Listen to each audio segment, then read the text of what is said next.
Class 9 का जो term 2 exam होगा 5 जुलाई को, जो टर्म 2 एग्जाम होगा साइंस सब्जेक्ट का होगा 5 जुलाई को, साइंस सब्जेक्ट का टर्म 2 एग्जाम होगा। तो टर्म 2 एग्जाम के लिए इंपॉर्टेंट क्वेश्चन, ठीक ना, वीवीआई क्वेश्चन लेके आ गए हैं आप लोग के लिए। जो साइंस में सेम इसी प्रकार का क्वेश्चन आएगा। अगर आप चाहते हो A+ मार्क्स लाना तो वीडियो के साथ अंत तक बने रहें, और चैनल पर नए हो तो चैनल पर सब्सक्राइब जरूर कर लें। साथ ही साथ मैं आप लोग को बता देता हूँ कि कल के वीडियो में 2-4 स्टूडेंट ने कमेंट किया था, वो भी मैं आप लोग को दिखाता हूँ।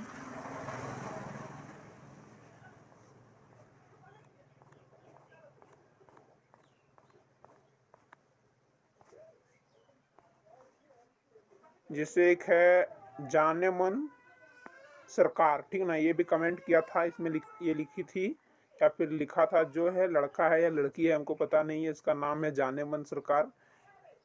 कोटि कोटि धन्यवाद सर। और एक था छोटा रेसर कुर्बान, ये भी लिखा है thank you sir, very very thank you. सभी स्टूडेंट को मेरे चैनल में बहुत बहुत धन्यवाद, चैनल को सब्सक्राइब करने के लिए और कमेंट करने के लिए। अगर आप भी चाहते हो कमेंट करना तो कमेंट कर दीजिएगा। और एक लिखा था एक और स्टूडेंट, सर 3 नंबर वाला क्वेश्चन बताइए। तो मैं वीडियो भी तुरंत बना रहा हूँ बाबू, देख लो। एक पुष्पाराज, गजब का स्टूडेंट है पुष्पाराज, पुष्पाराज नाम है। एक का नाम अल्लू अर्जुन है, ठीक है, बहुत अच्छा नाम है। लिखता है वीडियो इज हेल्पफुल सर, एकदम हेल्पफुल रहेगा। इंपॉर्टेंट क्वेश्चन है तो कैसे नहीं है। इंपॉर्टेंट क्वेश्चन, पहला इंपॉर्टेंट क्वेश्चन है कार्य की परिभाषा लिखे, ठीक ना, कार्य की परिभाषा लिखे। ये 3 नंबर का है, ठीक ना, 3 नंबर का।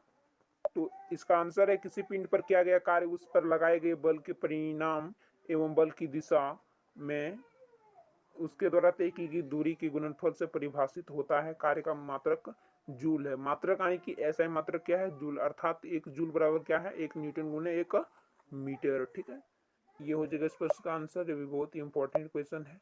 अगला क्वेश्चन है, हम कब कह सकते हैं कि कार्य किया गया है। तो कार्य करना कब कह सकते हैं कि कार्य किया गया। तो इसका उत्तर है, जब किसी वस्तु पर बल लगाया जाता है और वस्तु विस्थापित हो जाती है तो कहा जाता है कि कार्य किया गया है, ठीक ना, कार्य किया गया है। अगला है 1 जूल, कार्य को परिभाषित करें। 1 जूल किसी वस्तु पर किए गए कार्य की वो मात्रा है जब 1 न्यूटन का बल वस्तु को बल की क्रिया रेखा की दिशा में 1 मीटर विस्थापित कर दे, उसको 1 जूल कार्य कहते हैं।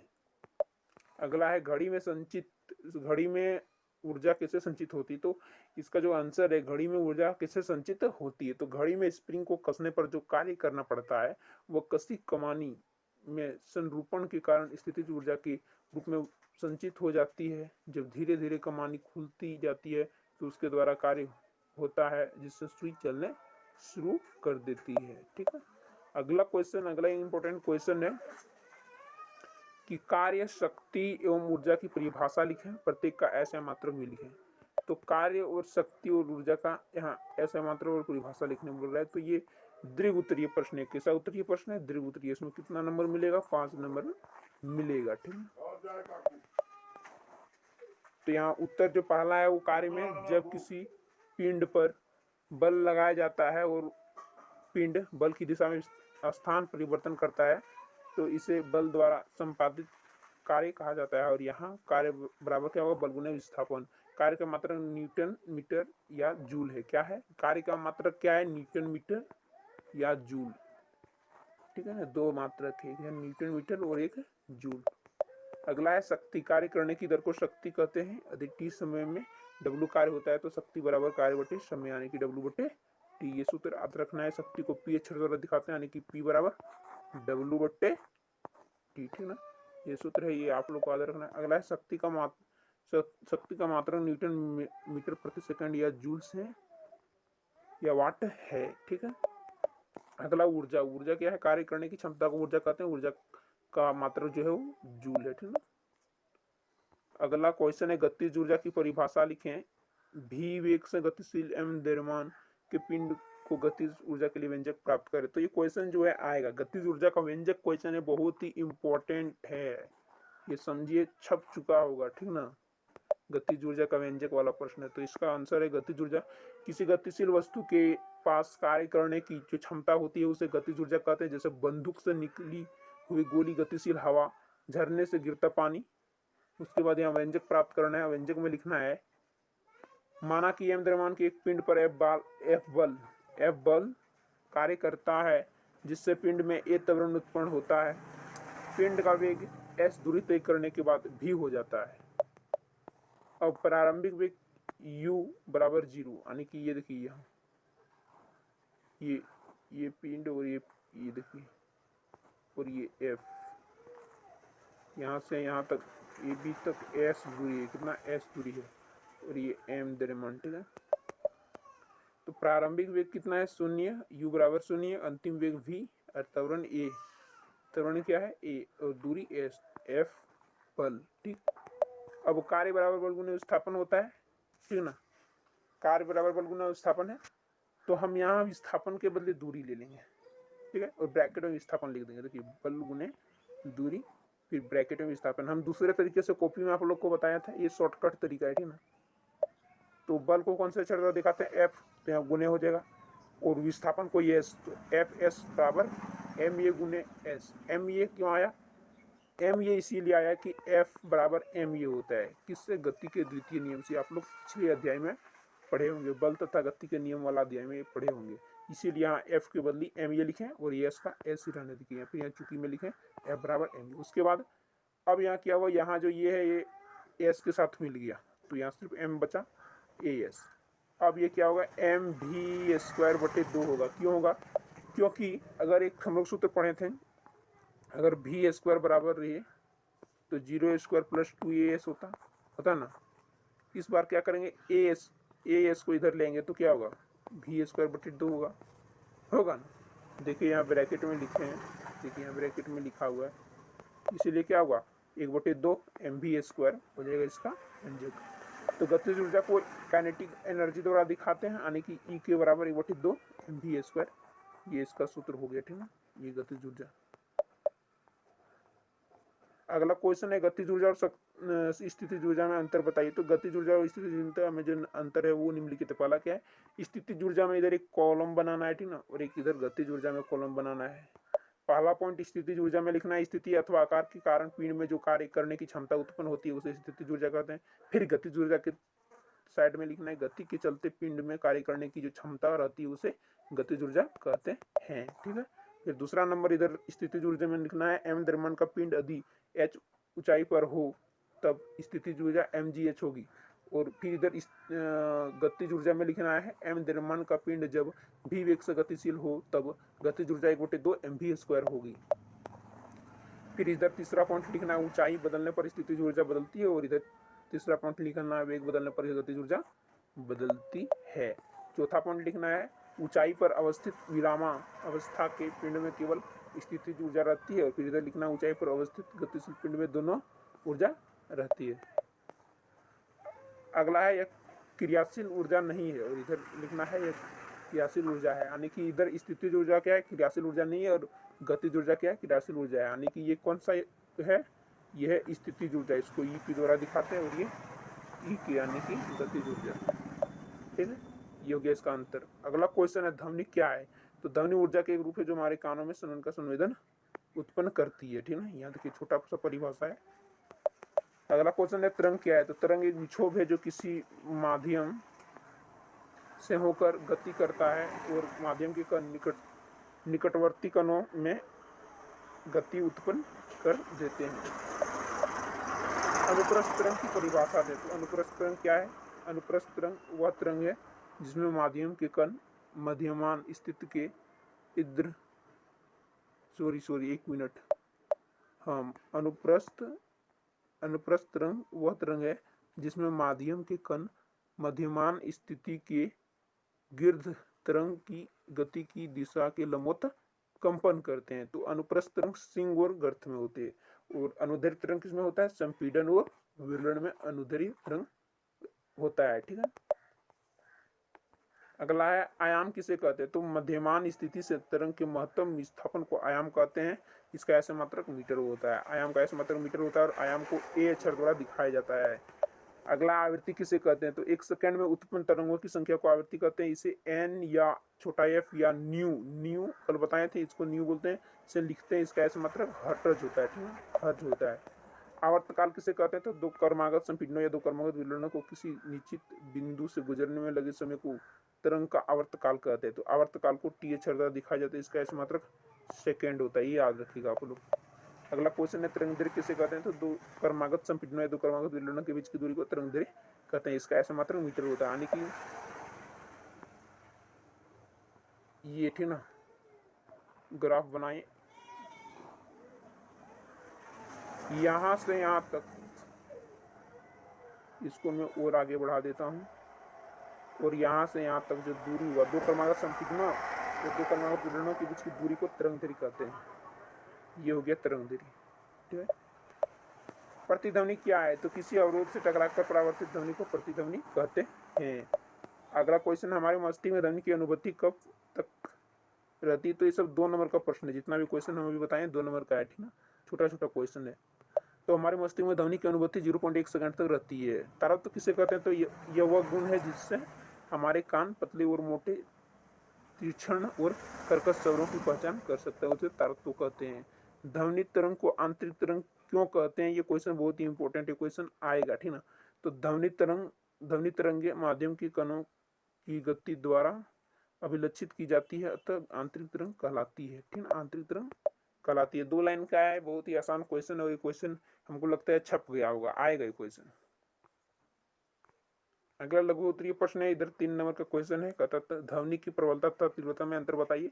तो सबसे पहले यहाँ तीव्रता लिखना है, उसके बाद नीचे प्रबलता। तीव्रता में क्या लिखना है? किसी एकांक क्षेत्रफल से 1 सेकंड में गुजरने वाली ध्वनि ऊर्जा को ध्वनि की तीव्रता कहते हैं। और फिर प्रबलता में क्या लिखना? प्रबलता ध्वनि के लिए कानों की संवेदनशीलता की माप है। फिर लिखना, उदाहरण के लिए दो ध्वनियां समान तीव्रता की हो सकती है, परंतु हम एक दूसरे की अपेक्षा अधिक प्रबल ध्वनि के रूप में सुन सकते हैं, क्योंकि हमारे कान इसके लिए अधिक संवेदनशील है, ठीक है। अगला क्वेश्चन है, तरंग का वेग, आवृत्ति तथा तरंग दैर्घ्य में संबंध स्थापित करें। क्वेश्चन एकदम छप गया, ये मैं बार बार बता रहा हूँ क्वेश्चन की क्वेश्चन आएगा, ठीक ना, बहुत ही इंपॉर्टेंट क्वेश्चन है, और ये क्वेश्चन एकदम हमको लगता है छप गया होगा। तो तरंग का वेग और आवृत्ति तथा तरंग दैर्घ्य में संबंध, उसके बाद लिखना है, माना किसी तरंग की आवृत्ति छोटा n और तरंग दैर्घ्य लैम्डा, आवर्तकाल t तथा तरंग का वेग भी है।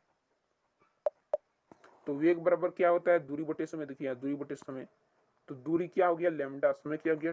बड़ा टी, यानी कि आवर्तकाल। तो वेग को कौन से अक्षर द्वारा दिखाते हैं? तो v अक्षर द्वारा। दूरी के बदले यहाँ लैम्डा लिखें, समय के बदले टी हो गया। तो फिर यहाँ v बराबर लैम्डा गुने 1/t लिखें, लैम्डा गुने 1/t। आप लोग को मैं बताया था, अगर हम कोई संख्या लें जैसे 5/6, तो हम इसको लिख सकते हैं, इसको हम लिख सकते कैसे? 5 गुने 1/6, क्योंकि अगर हम इसको हल करेंगे तो 5/6 ही आएगा, यानी कि इसके बदले हम इसको लिख सकते हैं। सेम इसी प्रकार हम यहाँ लैम्डा बटे टी के बदले क्या लिख दिए? लैम्डा बटे टी के बदले लिख दिए लैम्डा गुने 1/t, ठीक ना, ये लिख दिए यहाँ। अब यहाँ ध्वनि की तरंग दैर्घ्य है, जो कि एक आवर्तकाल टी में चली गई दूरी है, इसीलिए क्या होगा? v बराबर लैम्डा इंटू न्यू। क्यों हुआ? क्योंकि 1/t किसके बराबर होता है? न्यू के बराबर। ये मैंने कल के वीडियो में आप लोग को बताया था, यानी कि जो आवर्तकाल होता है वो किसके बराबर होता है? आवृत्ति के बराबर। तो यहाँ क्या इसके बदले हम 1/t नहीं लिख सकते हैं? इसके बदले 1/t के बदले हम न्यू नहीं लिख सकते हैं। तो v बराबर लैम्डा गुने न्यू हो गया। देखिए उसके बाद यहाँ ब्रैकेट में यहाँ लिखा हुआ, देखिए, और इसीलिए क्या होगा? तरंग का वेग बराबर आवृत्ति गुने तरंग दैर्घ्य, सूत्र बन गया, तरंग का वेग बराबर आवृत्ति गुने तरंग दैर्घ्य। अगला क्वेश्चन है, अनुरणन। अनुरणन क्या है? इसे किससे कम किया जा सकता है? तो ये भी बहुत इंपॉर्टेंट क्वेश्चन है। ध्वनि के बार बार दीवारों से टकराकर बार बार परावर्तन, जिसके कारण ध्वनि निर्बद्ध होता है, इसे अनुरणन कहते हैं। अनुरणन को कम करने के लिए सभा भवन की छतों तथा दीवारों पर ध्वनि अवशोषक पदार्थ जैसे संपीड़ित फाइबर बोर्ड, खुरदरे प्लास्टर अथवा पर्दे लगा देते हैं। पहले हम लोग अगर स्कूल जाते थे ना बचपन में, तो सरकारी स्कूल में एक जो रूम होता है वहाँ मतलब खाली था रूम, ठीक ना, तो हम लोग जब वहाँ जाके बोलते थे, मान लीजिए ये रूम है ना, तो हम लोग जाके जब वहाँ प्रवेश करते थे और यहाँ जब हम लोग बोलते थे इधर भी आवाज़ इधर से टकरा कर इधर आता था, वो लगता था कि यहाँ भूत है, यानी कि 2 आदमी यहाँ बोल रहा है, समझा ना? तो उसी को अनुरणन कहते हैं। वो आवाज़ जो होता है खाली रहता है रूम ना, वहाँ कोई प्लास्टिक का चीज़ नहीं रहता। अगर आप देखिएगा कोई रूम है, कोई रूम रहता है, अगर वहाँ कोई प्लास्टिक वाला चीज़ रहता है, ठीक है, मान लिया जाए टेबल कुर्सी वगैरह कुछ रहता है, अगर वहाँ हम बोलते हैं तो क्या होता है, मेरा ध्वनि जो होता है जब हम बोलते हैं तो वो जो ध्वनि होता है वो प्लास्टिक वाला चीज़ उसको अवशोषित कर लेता है, जिससे क्या होता है, अनुरणन नहीं होता है। अगर हम बात करें, हम बचपन में जब हम स्कूल जाते थे तो स्कूल का जो होता था रूम, जब वहाँ खाली रहता था, कोई नहीं रहता था, अकेले जब हम वहाँ जाते थे, तो अगर हम वहाँ कुछ बोलते थे ना तो 2-3 बार वही आवाज़ सुनाई देता था, क्योंकि रूम खाली था, कोई चीज़ नहीं था, और हमें लगता था कि भूत है, और हम वहाँ डर के भाग जाते थे। लेकिन अब हम जब बड़े हो गए हैं, जब हम किताब पढ़े तब हमको पता चला कि ये अनुरणन होता है, ठीक है, यानी कि जब खाली स्थान में ध्वनि उत्पन्न होता है तो काफ़ी समय तक वही ध्वनि गूंजता रहता है, जिसे अनुरणन कहते हैं। इसको कम करने का उपाय भी है, यानी कि प्लास्टिक वाला चीज़ कमरा में रखने से वो कम हो जाता है। ध्वनि के बार बार दीवारों से टकराकर बार बार परावर्तन, जिसके कारण ध्वनि निर्गत होता है, इसे अनुरणन कहते हैं। इसको कम करने के लिए क्या करना होता है, संपीड़ित फाइबर बोर्ड या खुरदरे प्लास्टर या पर्दे लगवाए दिए जाते हैं। खुरदरे प्लास्टर करेंगे तो ध्वनि अवशोषित, यानी कि वहाँ से बारंबार टकराएगा नहीं, ठीक है। अगला क्वेश्चन है, ध्वनि क्या है और यह कैसे उत्पन्न होती है। तो ये बहुत ही इंपॉर्टेंट क्वेश्चन है, 5 नंबर का क्वेश्चन है। कितने नंबर का? 5 नंबर का ये क्वेश्चन है। तो ध्वनि ऊर्जा का एक रूप है जो सामान्यतः कानों में सुनने की अनुभूति उत्पन्न करता है। ध्वनि विभिन्न प्रकार से उत्पन्न की जा सकती है। पहला, प्रहार द्वारा। उदाहरण के लिए यदि हम एक स्टेनलेस स्टील की चम्मच से एक धातु की प्लेट पर प्रहार करें और फिर धीरे से प्लेट को छुएं तो हम उसमें हो रही कंपन महसूस कर सकते हैं और ध्वनि भी सुन सकते हैं। मान लिया जाए एक प्लेट है ना, ये प्लेट है, अगर हम एक चम्मच ले लेते हैं ना, ये चम्मच है, अगर हम इसमें यहाँ इसको मारेंगे, ठोकेंगे, तो क्या होगा, ध्वनि उत्पन्न होगा, यानी कि प्रहार द्वारा भी ध्वनि उत्पन्न होता है। पहले हम लोग अभी सरकारी स्कूल में बहुत बजाते थे, ये थाली बहुत बजाते थे। खींचने द्वारा भी होता है, जब हम गिटार, सितार या किसी अन्य वाद्य के तार खींचते हैं तो उन तारों में कंपन उत्पन्न होता है, जिससे ध्वनि उत्पन्न होती है।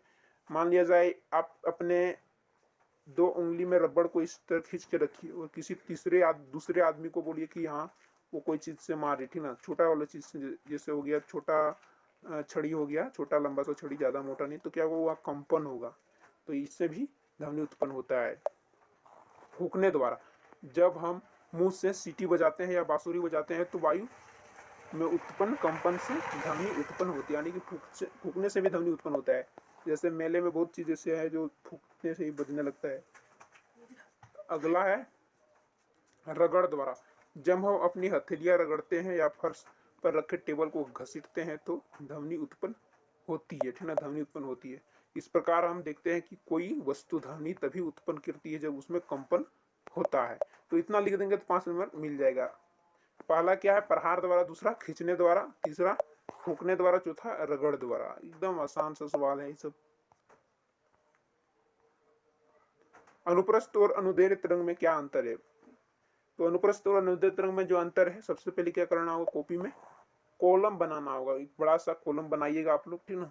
देखिए यहाँ कॉलम बना हुआ है, इस प्रकार कॉपी ये है, तो यहाँ कॉलम बनाइएगा और यहाँ लिखिएगा अनुप्रस्थ तरंग और यहाँ लिखिएगा अनुदैर्घ्य तरंग, और 1 नंबर पॉइंट में इसका लिखिएगा, फिर यहाँ 1 नंबर पॉइंट में इसका लिखिएगा। इस प्रकार पूरा आप लोग लिखिएगा, उससे 5 नंबर मिल जाएगा। तो पहला लिखना है, अनुप्रस्थ तरंग में माध्यम के कण मध्यमान स्थिति के गिर्द गति की दिशा के लंबवत कंपन करते हैं, जैसे जल की सतह पर तरंग, सितार के तार की तरंग। तो ये हो गया अनुप्रस्थ तरंग। फिर इधर अनुदैर्घ्य तरंग में लिखना है, अनुदैर्घ्य तरंग में कण मध्यमान स्थिति के गिर्द गति की दिशा में कंपन करते हैं, जैसे ध्वनि की तरंग। अगला, यह क्रमशः श्रृंग और गर्त उत्पन्न करते पड़ती है, ठीक ना, श्रृंग और गर्त, और यह क्रमशः संपीड़न विलन उत्पन्न करते बढ़ती है। यहाँ भी बढ़ती है लिखा है, लेकिन हम यहाँ पढ़ती है लिख दिए, ये बढ़ती है, ठीक ना। जो होता है ये अनुप्रस्थ तरंग किससे बढ़ता है, श्रृंग और गर्त से, याद रखिएगा। अनुदैर्घ्य तरंग संपीड़न और व्हीलर द्वारा। फिर तीसरा पॉइंट में लिखना है यह ठोस या द्रव की सतह से गमन करता है, गैस में यह तरंग नहीं उत्पन्न होती है। और फिर इधर अनुदैर्घ्य तरंग में लिखना है यह ठोस, द्रव तथा गैस तीनों की सतह से गमन करता है। फिर लिखना है चौथा पॉइंट, यह तरंग ध्रुवित हो सकता है। कौन? अनुप्रस्थ तरंग। और इधर यह तरंग ध्रुवित नहीं हो सकता, ये अनुदैर्घ्य तरंग हो गया, ये अनुप्रस्थ तरंग हो गया। ठीक, अब चलते हैं अगला क्वेश्चन की ओर। अगला क्वेश्चन है सूत्रिकाय द्रव्यमान को परिभाषित करें, उदाहरण देकर इसका स्पष्टीकरण करें। तो सूत्रिकाय द्रव्यमान क्या होता है ये पूछ दिया जाता है। जैसे पूछ दिया जाता है कि NaCl का सूत्रिकाय द्रव्यमान बताइए, तो ये न्यूमेरिकल क्वेश्चन आ गया, लेकिन इसका परिभाषा पहले जानना पड़ेगा, समझना पड़ेगा, ठीक ना, तब आप इसको बना सकते हैं। तो किसी पदार्थ का सूत्रिकाय द्रव्यमान उसके सभी संघटक परमाणुओं के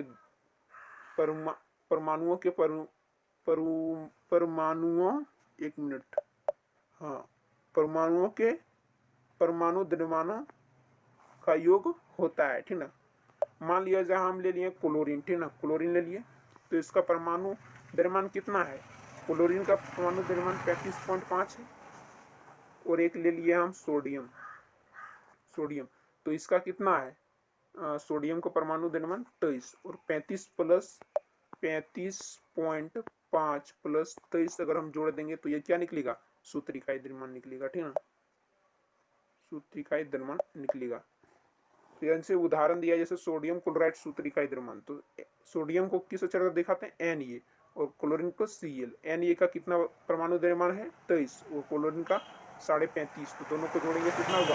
58.5। यही हो गया सूत्रिकाय द्रव्यमान, ठीक है। और न्यूमेरिकल क्वेश्चन जितना भी है हम अपने चैनल में वीडियो बना के डाल दिया, आप लोग देख लीजिए न्यूमेरिकल क्वेश्चन, ठीक ना, हल करने वाला क्वेश्चन है, आप लोग देख लीजिए, बहुत इंपॉर्टेंट क्वेश्चन है वो सब। मोल से आप क्या समझते हैं? अगला क्वेश्चन है मोल से आप क्या समझते हैं? मोल वह पदार्थ की वह मात्रा जिसमें कणों की संख्या परमाणु आयन अणु या सूत्र इकाई कार्बन 12 के ठीक 12 ग्राम में विद्यमान परमाणुओं के बराबर होता है, उसे एक मोल कहते हैं। एक मोल में कणों की संख्या कितना होता है? 6.022 गुना 10 के पावर 23 होता है। ये आप लोग याद रखिएगा, ठीक है। ये 2 नंबर वाला क्वेश्चन में पूछ सकता है। वैसे तो ये है 3 नंबर क्वेश्चन।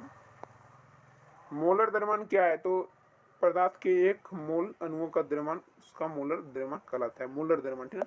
मोलर द्रव्यमान को कौन से अक्षर से दिखाते हैं? बड़ा एम, ठीक है, याद रखिए, बड़ा एम। आवगाद्रो संख्या क्या है? तो किसी पदार्थ के एक मोल में विद्यमान कणों जैसे परमाणुओं, अणुओं या आयनों की संख्या को आवगाद्रो संख्या कहते हैं। इसका मान कितना होता है? 6.022 गुना 10 के पावर 23 प्रति मोल होता है, ठीक। अगला क्वेश्चन है परमाणु एवं अणु में अंतर स्पष्ट करें। तो परमाणु में सबसे पहले इधर परमाणु लिखना है ऊपर में, और उसके साइड इधर खाली जगह छोड़ देना है, फिर इधर अणु लिखना है, इधर भी खाली जगह छोड़ देना है। परमाणु में पहला पॉइंट लिखना है परमाणु किसी तत्व का सूक्ष्मतम कण है जो प्रकृति में स्वतंत्र रूप से नहीं पाया जाता है। अणु में लिखना है अणु पदार्थ का सूक्ष्मतम कण है जो प्रकृति में मुक्त रूप में पाया जाता है। इधर फिर परमाणु में लिखना परमाणु का आकार गोलाकार होता है। फिर इधर अणु में लिखना भिन्न भिन्न पदार्थ के अणु का आकार भिन्न भिन्न होता है। फिर लिखना है इधर परमाणु में लिखना मौलिक कणों द्वारा परमाणुओं का निर्माण होता है। फिर इधर अणु में लिखना परमाणुओं के संयोग से अणु का निर्माण होता है। फिर इधर परमाणुओं को रासायनिक विधियों द्वारा विभाजित नहीं किया जा सकता है। तो फिर इधर अणु में लिखना अणुओं को रासायनिक विधियों द्वारा विभाजित किया जा सकता है। फिर इधर लिखना उत्कृष्ट गैस जैसे हीलियम और नियोन और आर्गन को छोड़कर अन्य तत्वों के परमाणु अत्यंत क्रियाशील होते हैं। और इधर लिखना अणु अपेक्षाकृत कम क्रियाशील होते हैं, यानी कि ये जो होते हैं 3 गैस छोड़ के बहुत क्रियाशील होते हैं और ये सब बहुत कम क्रियाशील होते हैं। कौन? अणु। तो ये हो गया इसका अंतर। अगला क्वेश्चन की ओर चले तो अगला क्वेश्चन है केनाल किरणें क्या है? तो 1886 में गोल्डस्टीन ने धनावेशित किरण की खोज की जिनका नाम उन्होंने केनाल किरणें दिया, ठीक है। इसके बाद में प्रोटॉन का नाम भी दिया गया, याद रखिएगा आप लोग। यदि किसी परमाणु में एक इलेक्ट्रॉन और एक प्रोटॉन है तो इसमें कोई आवेश होगा या नहीं? तो कोई आवेश नहीं होगा, क्योंकि प्रोटॉन का आवेश प्लस इलेक्ट्रॉन का आवेश के आवेश माइनस एक विपरीत तथा बराबर है, ठीक है। अगला है रदरफोर्ड के परमाणु मॉडल के अनुसार परमाणु के नाभिक में कौन सी अपरमाणु कण विद्यमान है? तो प्रोटॉन धनावेशित होता है, यही विद्यमान है। इलेक्ट्रॉन का आविष्कार किसने किया? तो जे.जे. थॉमसन ने। प्रोटॉन का आविष्कार किसने किया? तो ई. गोल्डस्टीन ने। और न्यूट्रॉन का आविष्कार 1932 में कौन किया? जे चैडविक ने किया। कैथोड से निकलने वाले ऋण आवेशित कणों को क्या कहते हैं? तो इलेक्ट्रॉन कहते हैं। ठीक है, सोडियम 11 का इलेक्ट्रॉनिक विन्यास लिखें। सोडियम 11, तो सोडियम 11 का इलेक्ट्रॉनिक विन्यास लिखने बोल रहा है तो सबसे पहले 2 होगा, उसके बाद 8, 10 प्लस 1। ठीक है, यानी कि पहली कक्षा में कितना होगा? 2 होगा। कितना इलेक्ट्रॉन? 2 इलेक्ट्रॉन। पहली कक्षा में 2 इलेक्ट्रॉन, उसके बाद अगली कक्षा में जो होगा उसमें 8 इलेक्ट्रॉन होगा। कितना? 8। और लास्ट वाला में जो होगा उसमें 1 इलेक्ट्रॉन होगा। ठीक है, अगला क्वेश्चन है उस समस्थानिक का नाम बताया जिसका प्रयोग घेंघा रोग के इलाज में किया जाता है। तो ये 2 नंबर का क्वेश्चन है, इसका आंसर है आयोडीन के समस्थानिक का प्रयोग घेंघा रोग के लिए। उस समस्थानिक का नाम बताया जिसका उपयोग कैंसर के इलाज में किया जाता है। तो कोबाल्ट के समस्थानिक का। उस समस्थानिक का नाम बताए जिसका उपयोग परमाणु भट्ठी में ईंधन के रूप में किया जाता है। तो यूरेनियम के समस्थानिक। ये सब 2 नंबर का क्वेश्चन। अगला क्वेश्चन है परमाणु उदासीन इस तथ्य को थॉमसन के मॉडल के आधार पर स्पष्ट करें। तो 1899 में थॉमसन ने प्रस्तावित किया कि परमाणु एक धनावेशित क्षेत्र से बना है जिसमें ऋणात्मक कण इलेक्ट्रॉन यहाँ वहाँ बिखरे हुए हैं। दूसरा, परमाणु के धनात्मक और ऋणात्मक आवेश एक दूसरे को संतुलित अथवा काट देते हैं, इसीलिए परमाणु उदासीन होते हैं। अगला क्वेश्चन की ओर चलने। अगला क्वेश्चन है जे थॉमसन की परमाणु मॉडल की क्या सीमाएं है। तो जे थॉमसन के परमाणु संरचना मॉडल ने परमाणु की उदासीन प्रकृति की भली भांति व्याख्या दी, परंतु अन्य वैज्ञानिकों द्वारा किए गए प्रयोगों के निष्कर्षों को यह मॉडल नहीं दर्शा पाया, तो यह मॉडल विफल हो गया। समस्थानिक की परिभाषा लिखे। तो समस्थानिक क्या होता है? वैसे तत्व जिनकी परमाणु संख्या समान होती लेकिन परमाणु द्रव्यमान संख्या अलग अलग होती है उसे समस्थानिक कहते हैं। जैसे उदाहरण के लिए देखिए कार्बन, यहाँ देखिए कार्बन का उदाहरण लिया गया है। कार्बन, इसमें परमाणु संख्या जो है वो बराबर है। देखिए 6, फिर इधर कार्बन में 6, लेकिन परमाणु द्रव्यमान अलग अलग, यहाँ 12 है तो यहाँ 14, यानी कि ये दोनों अलग अलग दिया गया है। ठीक, अगला है समस्थानिक के 2 उपाय लिखे। तो समस्थानिक के 2 उपाय क्या है? पहला, घेंघा रोग के इलाज में आयोडीन के समस्थानिक का प्रयोग करता है। दूसरा, कैंसर के इलाज में कोबाल्ट के समस्थानिक का उपयोग होता है। कैंसर जब होता है तो कोबाल्ट के समस्थानिक। तो ये बहुत ही इंपॉर्टेंट क्वेश्चन हमको लगता है छप गया होगा। समभारिक क्या है? तो समभारिक किसको कहते हैं? वे तत्व जिनकी परमाणु द्रव्यमान समान लेकिन परमाणु संख्या विभिन्न हो समभारिक कहलाते हैं। जैसे यहाँ आगरण का लिया गया है और कैल्शियम का। समभारिक है चूंकि दोनों के परमाणु द्रव्यमान समान है। परमाणु द्रव्यमान की यहाँ भी 40 है और यहाँ भी 40 है, लेकिन परमाणु संख्या क्या है? भिन्न भिन्न है। ठीक है, परमाणु संख्या भिन्न भिन्न है, 18 और 20 है। अगला है रदरफोर्ड के परमाणु मॉडल की क्या सीमाएं है। तो रदरफोर्ड के परमाणविक मॉडल की मुख्य कमी यह थी कि इससे परमाणु के अस्थायित्व का पता नहीं चलता। जब कोई आवेशित कण त्वरित होगा तो वो ऊर्जा को विकृत करता है। विकिरण के इस उत्सर्जन द्वारा इलेक्ट्रॉन में ऊर्जा की कमी होगी, जिसके कारण उसकी कक्षा के आकार का संकुचन होगा।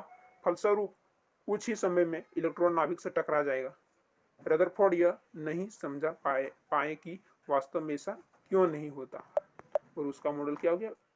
विफल हो गया। सीमाएं का मतलब होना विफल होना, खत्म होना। ठीक है, अगला होता है समस्थानिक किसे कहते हैं? हाइड्रोजन के कितने समस्थानिक है? प्रत्येक में उपस्थित इलेक्ट्रॉन न्यूट्रॉन की संख्या लिखें। तो वैसे तत्व जिसकी परमाणु संख्या समान लेकिन परमाणु द्रव्यमान संख्या अलग अलग होती है उसे समस्थानिक कहते हैं। तो हाइड्रोजन के 3 समस्थानिक है। पहला क्या है? प्रोटियम, दूसरा ट्यूट्रियम और तीसरा क्या है? ट्राइट्रियम। ये प्रोटियम में 1 है, परमाणु संख्या भी 1 है, परमाणु द्रव्यमान भी। ट्यूट्रियम में परमाणु संख्या 1 है लेकिन परमाणु द्रव्यमान अलग है। ठीक है, उसी तरह ट्राइटियम में भी है।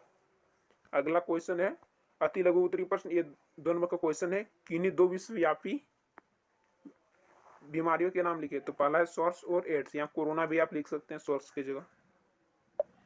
अगला क्वेश्चन है एक दीर्घकालिक रोग का उदाहरण लिखे। तो दीर्घकालिक रोग किसको कहते हैं? वैसे रोग जो लंबी अवधि तक रहते हैं उसे क्या कहते हैं? दीर्घकालिक रोग। तो फिलपाव रोग जो होता है वो लंबी अवधि तक रहते हैं। अगला है एंथ्रेक्स नामक रोग किस प्रकार के रोग कारक के कारण होता है? तो बैक्टीरिया के कारण होता है। ठीक है, पंजाई द्वारा विशेषतः किस प्रकार के रोग होते हैं? तो त्वचा रोग होते हैं। ठीक है, कैंसर समझते त्वचा रोग। विषाणुओं के कारण होने वाली 3 बीमारियों के नाम लिखे। तो विषाणु यानी कि वायरस, पहला पोलियो, दूसरा चेचक, तीसरा एड्स। तो पोलियो और चेचक दोनों सब याद रखिएगा, एड्स उतना आप लोग को नहीं याद रहेगा, इसके जगह कोरोना भी लिखेंगे तो चलेगा। किन्हीं दो प्रतिजैविकों के नाम लिखे। तो प्रतिजैविक क्या होता है? प्रतिजैविक को कहते हैं वैक्सीन, ठीक ना। तो पहला है स्ट्रेप्टोमाइसिन, दूसरा टेट्रासाइक्लिन, ठीक। अगला क्वेश्चन है स्वास्थ्य किसे कहते हैं? क्या क्वेश्चन है स्वास्थ्य किसे कहते हैं? तो स्वास्थ्य वो अवस्था है जिसके अंतर्गत शारीरिक, मानसिक तथा सामाजिक कार्य समुचित क्षमता द्वारा उचित प्रकार से किया जा सके, उसी को स्वास्थ्य कहते हैं। अगला क्वेश्चन है अच्छे स्वास्थ्य की 3 आवश्यक शर्तें का उल्लेख करें। तो अच्छे स्वास्थ्य की 3 निम्नांकित शर्तें हैं। पहला क्या है? वो रोग मुक्त हो, दूसरा वह हर प्रकार की चिंता से मुक्त हो, और तीसरा वह सामाजिक तथा मानसिक परेशानियों से मुक्त हो। अगला है रोग मुक्ति की कोई 2 आवश्यक परिस्थितियां बताएं। तो पहला है रोग मुक्त होने के लिए व्यक्तिगत तथा सामुदायिक सफाई तथा अच्छा वातावरण आवश्यक। दूसरा पर्याप्त तथा संतुलित भोजन भी शरीर को रोग मुक्त करने के लिए आवश्यक है। अगला क्वेश्चन है संक्रामक रोग क्या है? कोई 2 उदाहरण दें। तो संक्रामक रोग क्या है? कोई रोग जिनके तत्कालीन कारक सूक्ष्म जीव होते हैं उन्हें संक्रामक रोग कहते हैं। उदाहरण के लिए मलेरिया और फ्लू, बर्ड फ्लू जिसको बोलते हैं, फ्लू बोलते हैं। अगला क्वेश्चन है असंक्रामक रोग क्या है? उदाहरण दे। ऐसे रोग जिनका संक्रमण संक्रमित व्यक्ति के शरीर से स्वस्थ व्यक्ति में नहीं हो पाता असंक्रामक रोग कहलाते हैं। उदाहरण के लिए मधुमेह। मधुमेह मतलब क्या होता है? मधुमेह जिसको चीनिया रोग कहते हैं, आजकल शुगर कहते हैं इस रोग को ना। और ये है हृदय रोग, कैंसर, पोषण से संबंधित विकास के कारण उत्पन्न बीमारियां, ठीक। तो ये सब क्या है? असंक्रामक रोग। अगला इधर फिर 2 नंबर का प्रश्न है वायु के माध्यम से फैलने वाले किन्हीं 2 रोगों के नाम लिखे। तो पहला है खांसी जुकाम, दूसरा है टीबी। टीबी जो होता है ना, टीबी, ये भी वायु के माध्यम से फैलता है। एक समय में हमारे देश में टीबी के बहुत मरीज मिलते थे, अब लेकिन नहीं है, दवा खोज ली गई, इसकी वैक्सीन। संक्रामक रोग फैलने की कोई 2 कारण लिखे। तो पहला है संक्रमित व्यक्ति के स्वास्थ्य व्यक्ति के संपर्क में आने पर। दूसरा खांसी, छींक, थूक के माध्यम से। यानी कि खांसी, छींक और थूक के माध्यम से भी संक्रामक रोग फैलता है। अगर मान लीजिए यहाँ कोई थूक दिया और उसका बीमारी है, आप जाइएगा और वहाँ पैर रख दीजिए, तो क्या होगा? आपके शरीर में भी वो संक्रमण हो जाएगा। जैसे पहले कोरोना में था, कोरोना में सैनिटाइजर किया जाता था, जहाँ भी कोई आदमी संक्रमित व्यक्ति रहता तो वहाँ पूरा सैनिटाइज करता था, है ना। सूक्ष्म जीवों के संक्रमण से बचने के लिए क्या क्या उपाय करेंगे? तो सूक्ष्म जीवों के संक्रमण से बचने के लिए निम्नलिखित उपाय करने चाहिए। पहला, खुले स्थानों पर रहना चाहिए, ज्यादा भीड़ भाड़ वाले स्थान पर नहीं जाना चाहिए। दूसरा, साफ जल पीना चाहिए। साफ जल पीने बोलता है, लेकिन अभी बरसात शुरू हो गया, साफ जल नहीं मिलता उतना अच्छा। हमें स्वच्छ पर्यावरण में रहना चाहिए, पर्यावरण में रहना चाहिए। अगला है समय समय पर टीके लगवाते रहना चाहिए। अगला क्वेश्चन है प्रतिरक्षीकरण क्या है? प्रतिरक्षीकरण बहुत ही इंपॉर्टेंट क्वेश्चन। ये क्वेश्चन हमको लगता है छप गया होगा। तो इसका आंसर है जब किसी वैक्सीन या टीके का उपयोग करके शरीर के अंदर सूक्ष्म जीवों को मारकर या उनके प्रवेश पर रोक लगाते हैं, तो इससे शरीर की प्रतिरोध क्षमता बढ़ जाती है। शरीर में रोगों से लड़ने की क्षमता का विकास करने की प्रक्रिया को ही क्या कहते हैं? प्रतिरक्षीकरण कहते हैं। आप लोग कोरोना का वैक्सीन ले लिए होंगे, क्योंकि 10 साल से ऊपर लड़का लड़की को कोरोना का वैक्सीन विद्यालय स्तर पर दिया जाता है। आप लोग ले लीजिएगा अगर नहीं लिए होंगे तो। अगला है दीर्घ उत्तरीय प्रश्न आने की 5 नंबर का क्वेश्चन। संक्रमण रोग फैलने की विभिन्न विधियां कौन कौन सी? तो ये बहुत ही इंपॉर्टेंट क्वेश्चन है, 5 नंबर का क्वेश्चन है। क्वेश्चन आएगा, हमको लगता है छप गया होगा। तो इसका उत्तर है संक्रमित रोगों के फैलने के माध्यम निम्नांकित है। निम्नांकित मतलब नीचे। पहला, वायु द्वारा कैसे फैलता है? तो छींकने व खांसने से रोगाणु वायु में आ जाते हैं तो स्वास्थ्य व्यक्ति में चले जाते हैं। दूसरा, जल द्वारा भी फैलता है, जिसे प्रदूषित व संक्रमित पानी पीने से रोगाणु हमारे शरीर में चले जाते हैं। तीसरा, लैंगिक संपर्क कुछ बीमारी है जैसे एड्स संक्रमित व्यक्ति के साथ लैंगिक संपर्क करने पर फैलती है। अगर मान लिया जाए आपको कोरोना हो गया, ठीक ना, आपको कोरोना हो गया और कोई और व्यक्ति आपसे हाथ मिलाना चाहता है तो उसको भी कोरोना हो जाएगा, यानी कि लैंगिक संपर्क के कारण भी फैलती है। अगला है कुछ जीव जंतु जैसे मादा एनाफिलीज मच्छर भी रोगवाहक का काम करते हैं। अब ये मच्छर का प्रकोप बहुत है। अगर मान लीजिए कोई मच्छर है ना, कोई मच्छर है आपको काट लिया और फिर जाके उड़ के वो दूसरे व्यक्ति को काट लिया, फिर जाके तीसरे व्यक्ति को काट लिया, इस प्रकार सबको काटेगा तो वो संक्रमित हो जाएगा। क्योंकि जिस व्यक्ति को वो काटा वो व्यक्ति अगर संक्रमित व्यक्ति होगा तो सबको वो रोग हो जाएगा। मान लिया जाए इस व्यक्ति को कोई रोग है तो सबको वो रोग हो जाएगा, ठीक ना, उसका संक्रमण शरीर में चल जाएगा। क्योंकि मच्छर काटा है, उसका खून भी पिया है और आने वाला व्यक्ति का भी खून पिएगा तो उसके शरीर में भी पहुंच जाएगा रोगाणु। अगला क्वेश्चन, संक्रामक रोगों को फैलने से रोकने के लिए आपके विद्यालय में कौन कौन सी सावधानियां आवश्यक है? तो पहला जो सावधानियां है भीड़ भाड़ कम करके, यानी कि कोरोना जैसा भीड़ भाड़ नहीं रखना है ज्यादा। दूसरा, स्वच्छ पीने का पानी उपलब्ध करा के, स्वच्छ पीने का पानी भी विद्यालय में दिया जा रहा है, पहले उतना नहीं था हम लोग के समय में। ग्राउंड व कक्षा के कमरों को स्वच्छ रखकर और खांसते व छींकते समय रूमाल का उपयोग करके, स्कूल के आसपास पानी इकट्ठा नहीं होना चाहिए। वैक्सीन का टीका लगवाकर, टॉयलेट को साफ रखकर, खुले फल व भोजन का उपयोग नहीं करना चाहिए। खुले फल और भोजन का उपयोग नहीं करना चाहिए, क्योंकि मान लीजिए आप लोग बाजार जाते हो, ठेला में रहता है समोसा वगैरह, जाके खा लेते हो, लेकिन इधर जो नाली में जो रहता है ना, मक्खी सब जाके यहाँ बैठ जाता है, वो रोगाणु छोड़ देता है, आप लोग खाते हैं, आप लोग का पेट में चल जाता है, आप लोग बीमार हो जाते हैं। पृथ्वी की सतह पर कितना जल पाया जाता है? तो 75%। जीवमंडल के कौन कौन से भाग हैं? तो पहला है वायुमंडल, जलमंडल, स्थलमंडल। ये दो नंबर का प्रश्न है। जीवमंडल के कौन कौन से घटक है? तो जैविक मंडल, अजैविक मंडल। चंद्रमा पर ताप का परास क्या है? तो -190 डिग्री सेल्सियस से -110 डिग्री सेल्सियस। वायुमंडल में परिवर्तन क्यों होते हैं? तो वायु के असमान रूप से गर्म होने के कारण परिवर्तन होते हैं। अगला क्वेश्चन है, वायुमंडल एक कमल की तरह कैसे कार्य करता है? बहुत ही इंपॉर्टेंट क्वेश्चन, एक क्वेश्चन जो हमको लगता है छप गया और एक क्वेश्चन आएगा, ठीक ना। ये क्वेश्चन बहुत ही इंपॉर्टेंट क्वेश्चन है, ये क्वेश्चन आएगा। वायुमंडल एक कमल की तरह कार्य करता है। पहला, यह औसत ताप को स्थिर रखता है। दूसरा, यह दिन के समय अचानक ताप की वृद्धि को रोकता है। तीसरा, रात के समय यह बाहरी अंतरिक्ष में उष्मा के पलायन को रोकता है। इतना लिख देंगे तो मिल जाएगा 3 नंबर। वायु प्रवाह यानी कि पवन के क्या कारण है? तो पृथ्वी के ऊपर की वायु शीघ्रता से गर्म होकर हल्की हो जाती है और ऊपर उठ जाती है। इस प्रकार वायु का दाब कम हो जाता है, अतः समुद्र के ऊपर की वायु कम दाब वाले एरिया की तरफ बहने लगती है। यह बहती हुई वायु पवन कहलाती। बहती हुई वायु क्या कहलाती? पवन।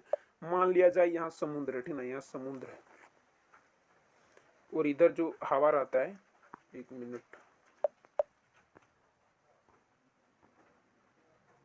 ये समुद्र है, यहाँ अभी हवा है, ठीक ना, ये वायु है, वायु, ठीक ना। वायु को देख नहीं सकते लेकिन यहाँ हम दर्शा रहे हैं। अब क्या हुआ, सूर्य के गर्मी के कारण यानी कि धूप के कारण ये धीरे धीरे गर्म होगा, तो उसके बाद क्या होगा, धीरे धीरे ऊपर उठने लगेगा। तब क्या होगा, यहाँ स्थान खाली हो जाएगा, तब समुद्र वाला जो इधर ठंडा हवा रहेगा वो धीरे धीरे इधर आएगा इसको भरने के लिए। ये कब होता है? दिन में। कब होता है? दिन में। अब रात में क्या हुआ, इधर जो ठंडा वाला हवा रहेगा वो गर्म हवा, समुद्र भी गर्म हो जाता है, फिर इधर चला जाता है, और यही जो बहता हुआ हवा वही को पवन कहते हैं, ठीक ना, बहती हुई वायु को। अगला है, बादलों का निर्माण कैसे होता है? तो जल स्रोतों से पानी वाष्प के रूप में हवा में चला जाता है।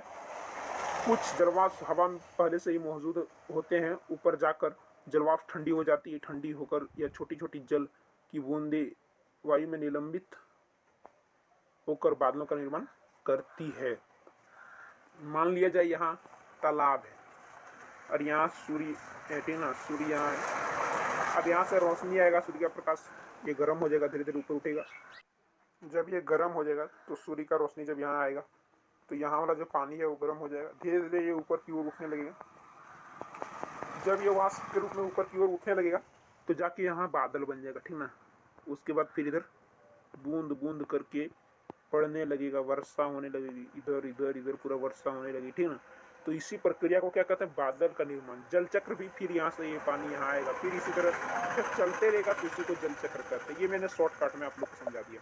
अगला है, धूम कोहरा क्या है? धूम कोहरा सर्दियों में जब जल वायु के साथ संघनित हो जाता है, दृश्यता विशेष रूप से घट जाती है, इसे धूम कोहरा कहते हैं। धूम कोहरा अधिक कहाँ देखने को मिलता है? आप लोग देखे हैं टीवी में? सबसे ज्यादा दिल्ली में। वहाँ ठंड के महीने में क्या होता है ना, गाड़ी 8 बजे 9 बजे तक वहाँ धूम कोहरा रहता है, जिसके कारण लाइट जला के लोग पार होते हैं सुबह 8 बजे तक। अगला क्वेश्चन, जीवों को जल की आवश्यकता क्यों होती है? जीवों को जल की आवश्यकता क्यों होती है? बहुत ही इंपॉर्टेंट क्वेश्चन है। इसका पहला जो आंसर है वो सभी कोशिकीय प्रक्रिया जल माध्यम में होती है। दूसरा, पदार्थों का संवहन घुली अवस्था में होती है। तीसरा, प्राणी को जीवित रहने हेतु जल आवश्यक। चौथा, जल प्राणियों को आवास भी है। पांचवा, स्थलीय जीवों को मीठे जल की आवश्यकता होती है। अगला क्वेश्चन है, मृदा अपरदन, मिट्टी अपरदन क्या है? तो मृदा की ऊपरी उपजाऊ परत को हटने की प्रक्रिया को मृदा अपरदन कहते हैं। ये 2 नंबर का क्वेश्चन है, ठीक है। अगला क्वेश्चन है ग्रीन हाउस हरित गृह प्रभाव क्या है? ग्रीन हाउस, तो इसका आंसर है ग्रीन हाउस प्रभाव वायुमंडल में उपस्थित CO2 परत द्वारा उष्मीय प्रभाव वाली अवरक्त किरणों के प्रगृहित होने की वजह से वायुमंडल में गर्म हो जाने को ग्रीन हाउस प्रभाव कहते हैं। अगला क्वेश्चन, वायुमंडल में पाए जाने वाले ऑक्सीजन के 2 रूप कौन कौन से हैं? तो वायुमंडल में ऑक्सीजन की निम्नलिखित 2 रूपों में पाई जाती है। पहला, एक द्विपरमाणुक रूप में ऑक्सीजन, एक O2 पाया जाता है, एक O3, एक त्रिपरमाणुक रूप में ओजोन। तो ये सब जो क्वेश्चन है ना, ये सब मैं जो बता रहा हूँ, ये सब जितना भी क्वेश्चन बता रहा हूँ सब इंपॉर्टेंट है। ग्रीन हाउस वाला आ भी सकता है, एकदम छप गया होगा हमको लगता है। तो अगला क्वेश्चन है जीवन के लिए वायुमंडल क्यों आवश्यक है? तो वायुमंडल से ऑक्सीजन प्राप्त होती है तो जीवन के लिए अनिवार्य है। पौधों के प्रकाश संश्लेषण के लिए आवश्यक कार्बन डाइऑक्साइड वायुमंडल से ही प्राप्त होता है। वायुमंडल कमल की भांति हमारे चारों ओर फैला हुआ है जो पृथ्वी पर ऊष्मा का संतुलन बनाए रखता है। इसलिए क्या होता है, वायुमंडल हमारे लिए जीवन के लिए आवश्यक है। तो ये 3 पॉइंट लिख देंगे, 3 नंबर मिल जाएगा। ये कितने नंबर का प्रश्न है? 3 नंबर का, ठीक ना। ये 3 नंबर का प्रश्न है और ये सब जो बताइए ये सब भी 3 नंबर का प्रश्न है, ठीक। अगला क्वेश्चन है ओजोन अवक्षय के हानिकारक प्रभाव क्या होते हैं? तो ये जो क्वेश्चन है बहुत इंपॉर्टेंट है, 3 नंबर का क्वेश्चन है, बहुत ही इंपॉर्टेंट क्वेश्चन है। ओजोन अवक्षय के हानिकारक प्रभाव है, पहला त्वचीय कैंसर हो सकता है, वैश्विक वर्षा हो सकता है, पारिस्थितिक असंतुलन हो सकता है, आंखों तथा प्रतिरक्षी तंत्र को हानि हो सकता है।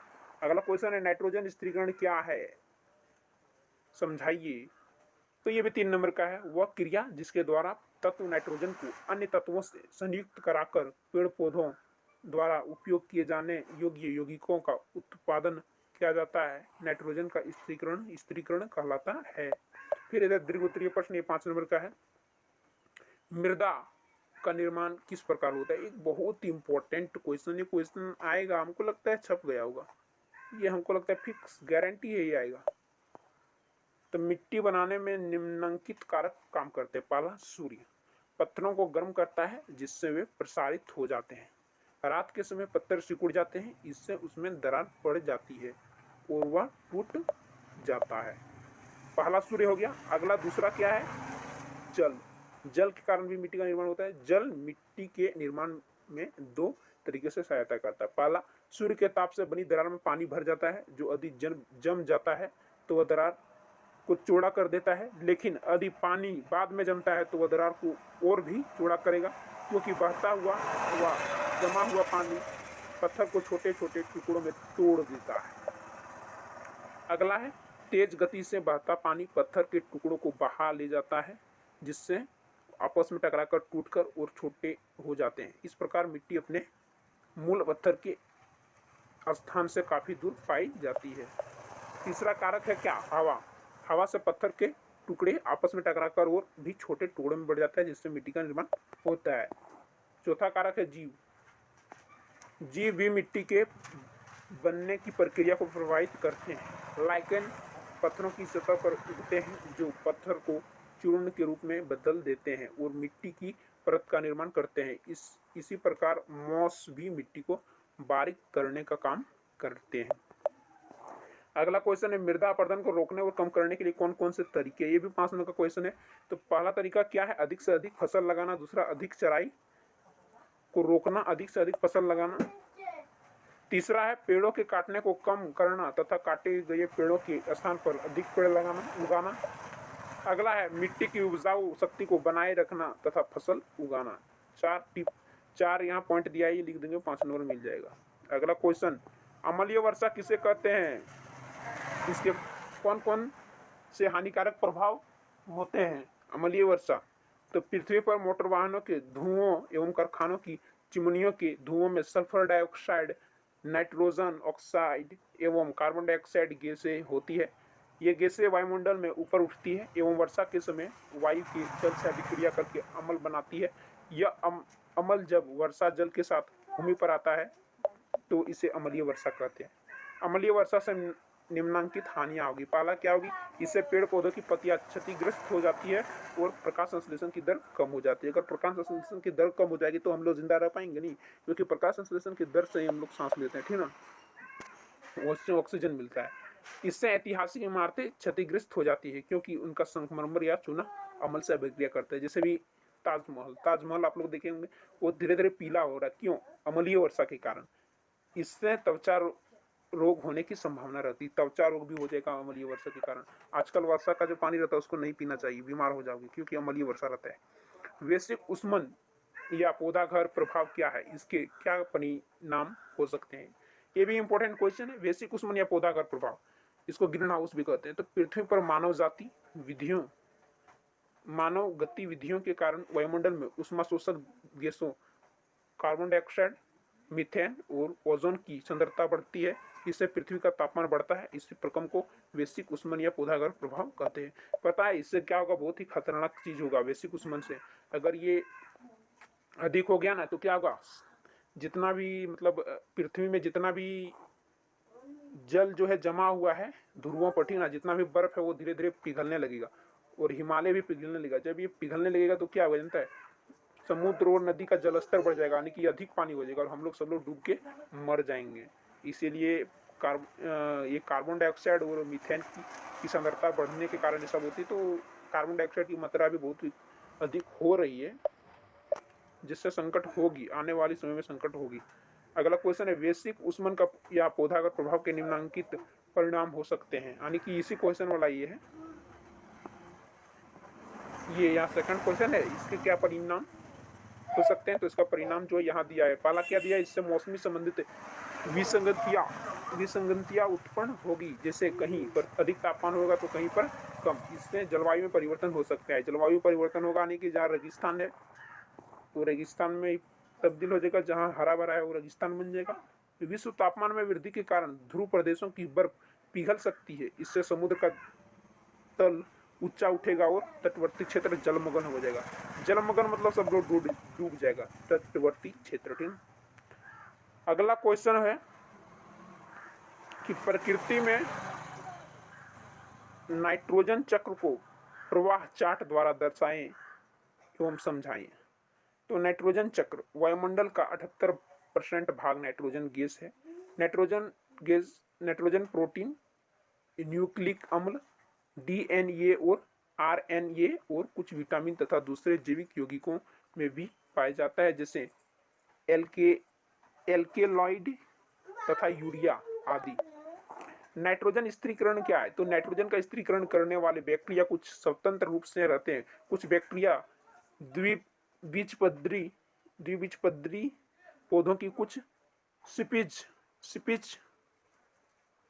स्पीशीज के साथ पाए जाते हैं। यहाँ स्क्रीन में अच्छा नहीं दिख रहा है, आप लोग मत समझिएगा कि हिंदी पढ़ने नहीं जानते हैं। जैसे लेग्यून पौधे नाइट्रोजन को स्थिर करने वाले बैक्टीरिया, जैसे फलीदार पौधों की जड़ों में एक विशेष प्रकार की संरचना मूल ग्रंथिका में पाए जाते हैं। भौतिक क्रियाओं के द्वारा नाइट्रोजन परमाणु नाइट्रेट्स NO3 और नाइट्राइट्स में बदलते हैं। बिजली चमकने के दौरान हवा में पैदा हुआ उच्च ताप तथा दाब नाइट्रोजन के ऑक्साइड में बदल देता है, जो पानी H2O ऑक्साइड में घुलकर नाइट्रिक अम्ल HNO3 बनाते हैं। वर्षा के साथ ये भूमि की सतह में गिरते हैं, जिसे अम्ल वर्षा कहते हैं। पौधे नाइट्रेस और नाइट्राइट्स को प्राप्त कर उन्हें अमीनो अम्ल में परिवर्तित कर देते हैं, अमीनो अम्ल में। तो यहाँ चिन्हित चित्र भी यहाँ बनाने बोला, देखिए चक्र को प्रवाह चक्र द्वारा दर्शाइए, प्रवाह चार्ट, ठीक है ना। तो यहाँ देखिए चार्ट है प्रवाह चार्ट, ठीक है। यह प्रकृति में नाइट्रोजन चक्र। तो ये सब जो चक्र है, जल चक्र और नाइट्रोजन चक्र, सब गारंटी है कि आएगा, 5 नंबर के क्वेश्चन में आएगा। देखिए वायुमंडल में नाइट्रोजन, फिर ये आता है इधर से, ये नाइट्रोजन स्थिरीकरण होता है। फिर यहाँ हरे पौधों जीवदर्य अमोनियाकरण होता है, अमोनिया होता है, नाइट्राइट्स होता है, नाइट्रेट्स होता है। उसके बाद फिर ये इसी प्रकार से घुलते रहता है। फिर इधर ये जीव द्रव्य जंतु अमोनिया, फिर ये नाइट्रिफिकेशन से होकर वायुमंडल में नाइट्रोजन बनता है। फिर नाइट्रिफिकेशन से डिनाइट्रिफिकेशन होता है। यानी कि मैं इसको जूम कर देता हूँ, आप लोग इसको बना लीजिएगा, ठीक ना, इसको बना लीजिएगा, जूम कर दिया।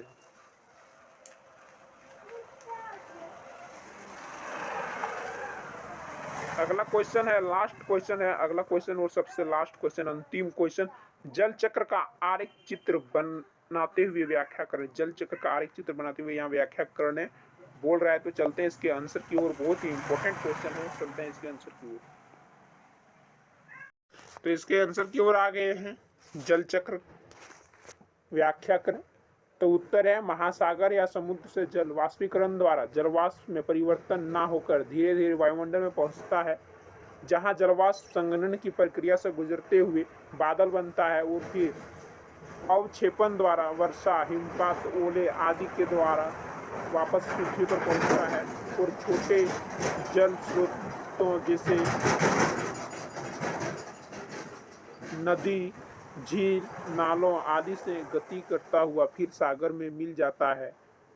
इस तरह का पूरा जल चक्र पूर्ण होता है। यह जलीय चक्र धरती की सतह और इसके वायुमंडल में पानी की निरंतर गति को दर्शाता है। इसका आरेख चित्र भी है, आप लोग देख लीजिए, ये व्याख्या करने बोल रहा है। ये है हम लोग का धरती, यहाँ देखिए, यहाँ पहाड़ है, इधर पेड़ है, ये मैदान है, यहाँ जल स्रोत है यानी कि ये समुद्र है। तो क्या होगा, और यहाँ जब सूर्य है, यहाँ सूर्य है, ठीक ना, यहाँ सूर्य है, जब ये इधर धूप आएगा, ठीक है, जब यहाँ धूप आएगा और यहाँ देखिए नदी भी है, तो यहाँ नदी में धूप आएगा समुद्र में, तो ये धीरे धीरे ऊपर होगा, वाष्पित होगा, देखिए ये वाष्पित होगा और यहाँ बादल बनेगा। बादल बनने के बाद संघनन होगा, फिर उसके बाद छोटे छोटे बूंदे के रूप में बनेगा, तब धीरे धीरे ये बादल से धीरे धीरे बरसते हुए पूरा जमीन में, धरती में ये बरसना लगेगा, ठीक है ना। तो इस प्रकार अगर आप फिगर बना देते हैं, चित्र इस प्रकार अगर बना देते हैं, तो 5 नंबर में से 5 नंबर आप लोग को ठीक से कि मिल जाएगा। और अगर आप एग्जाम देने जाओगे तो कट पेंसिल, रबड़, कटर लेके जाएं, क्योंकि फिगर बनाने में दिक्कत होगी। पेन से फिगर नहीं बनाइएगा, फिगर पेन से बनाइएगा तो दिक्कत होगी, अगर कहीं गलती हो गया तो मिटाने में। बनेगी तो फिर पेन से भी फिगर बन जाती है, लेकिन दिक्कत होती है अगर कहीं गलती हो गया तो मिटाने में, कैसे मिटाओगे, वहाँ तो व्हाइटनर देगा नहीं। और मैं बता देता हूँ, मेरे 2 स्टूडेंट जो हैं, एक लक्कीकांत नामक कोई स्टूडेंट है और एक जाने मन सरकार, ये सब दोनों जो है बहुत ही अच्छे स्टूडेंट है। ये सब मतलब जब भी वीडियो में डालता हूँ ये सब सबसे पहले देखते हैं, और चैनल को में जितने भी वीडियो डाले हैं सब देखा है, और लाइक भी करता है वीडियो को। अगर आप भी देखते हो तो एक लाइक कर देना और कमेंट भी जरूर करना। ये सब दोनों स्टूडेंट जो है बहुत ही अच्छे स्टूडेंट हैं, ये सब पढ़े लिखे और आगे बढ़े, यही मेरा आशीर्वाद है ये सब। अब इतना ही बोलकर मैं वीडियो को समाप्ति की ओर ले जाता हूँ। मिलते हैं अगली वीडियो में, तब तक के लिए जय हिंद, जय भारत, वंदे मातरम।